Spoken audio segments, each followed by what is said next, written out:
गुरुवार को मैनपुरी पहुंचे अखिलेश यादव ने एक बार फिर प्रदेश की योगी सरकार को आड़े हाथों लिया।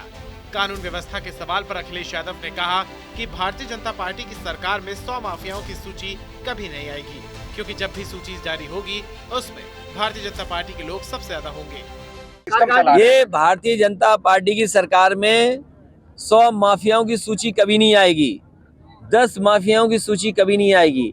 इसलिए नहीं आएगी क्योंकि जब भी सूची जारी होगी उसमें भारतीय जनता पार्टी के लोग सबसे ज्यादा होंगे। ममता जी से भाई मैंने विधानसभा में पूछा कि टॉप 10 माफियाओं की सूची दे दो, टॉप 100 माफियाओं की सूची दे दो। आज तक सरकार ने नहीं बताया।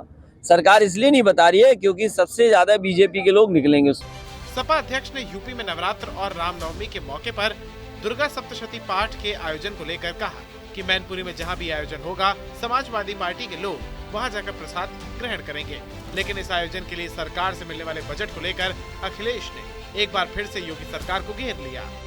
पत्रकार साथियों, आपके माध्यम से और अपने संगठन के लोगों से कहूंगा, आलोक साथी जी से, कि जिलाधिकारी से पूछें कि आयोजन कहाँ होगा जिसमें हम लोग भी सब शामिल हों। जाके कम से कम जिलाधिकारी बताएं कि प्रसाद कहाँ मिलेगा, तो हम लोग सब जाएंगे, प्रसाद लेके आएंगे। क्योंकि सरकार का पैसा, जनता का पैसा, और जनता के पैसे से आयोजन हो रहा है, तो हमारा आपका कार्यक्रम है। प्रदेश सरकार ने ये भी कहा कि हर मंदिर पे रामचरितमानस का पाठ कराएंगे। तो अच्छी बात है, हम लोग सब शामिल होंगे, प्रसाद दीजिए। इससे पहले क्यों याद नहीं आया? लेकिन 1 लाख रुपए थोड़ी हो पाएगा। पूर्व मुख्यमंत्री ने डिप्टी सीएम केशव प्रसाद मौर्य पर भी तंज कसा। एक सवाल के जवाब में उन्होंने कहा, मुख्यमंत्री जी ने अपने बराबर में शूद्र को बैठा रखा है। हमारे मुख्यमंत्री जी ने एक शूद्र को अपने बगल में रखा हुआ है। ममता जी से मिल रहे हैं आप? हमारे मुख्यमंत्री जी ने एक शूद्र को अपने बगल में रखा हुआ है। उम्मीद क्या करोगे उनसे?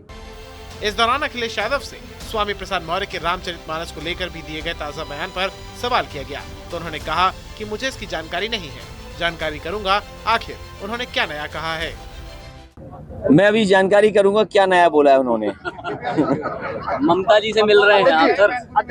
ममता जी से मिल रहे हैं, गठबंधन। मैं जानकारी करूंगा क्या नया बोला। उन्होंने बोला रामचरितमानस को दलित महिलाओं के खिलाफ बताया। देखिए, ये बहस लंबी है और ये मैंने कई बार कहा, विधानसभा में भी कहा कि 5000 साल से ज्यादा की लंबी लड़ाई है, लेकिन ये लड़ाई अब हम लोग जीतने के करीब पहुंच गए हैं, इसलिए बीजेपी को परेशानी है।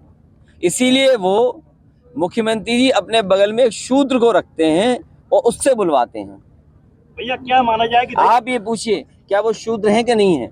वहीं उन्होंने राहुल के विदेश में दिए गए बयान पर बचे घमासान पर भी प्रतिक्रिया देते हुए कहा, अगर उससे लोकतंत्र की हत्या हो रही है तो विधानसभा में सीएम के दिए गए उस बयान से क्या हुआ था, जो मुख्यमंत्री जी ने इंग्लैंड की प्रधानमंत्री मार्गरेट थैचर के भाषण को हिंदी में अनुवाद करके दिया था। आपके ही उत्तर प्रदेश के विधानसभा में संविधान में जो हमारे प्रेम्बल में लिखा है, समाजवादी देश बने, समाजवादी विचारधारा से देश प्रदेश चले, उसके बारे में उत्तर प्रदेश के मुख्यमंत्री जी ने क्या कहा?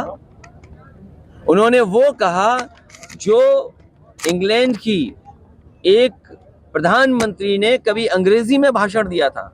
हमारे मुख्यमंत्री जी ने इंग्लैंड की प्रधानमंत्री की अंग्रेजी की स्पीच को हिंदी में बोला, केवल समाजवाद को घेरने के लिए।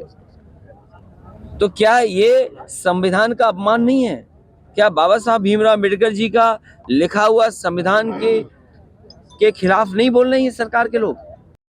सपा अध्यक्ष अखिलेश यादव ने महागठबंधन को लेकर कहा है कि रणनीति क्या बनेगी, हमारी पार्टी के वरिष्ठ नेता अपनी राय रखेंगे, उसके बाद हम उसी दिशा में चलेंगे, क्योंकि 2024 का चुनाव अत्यंत महत्वपूर्ण है और इसलिए महत्वपूर्ण है उत्तर प्रदेश को दिशा तय करनी है।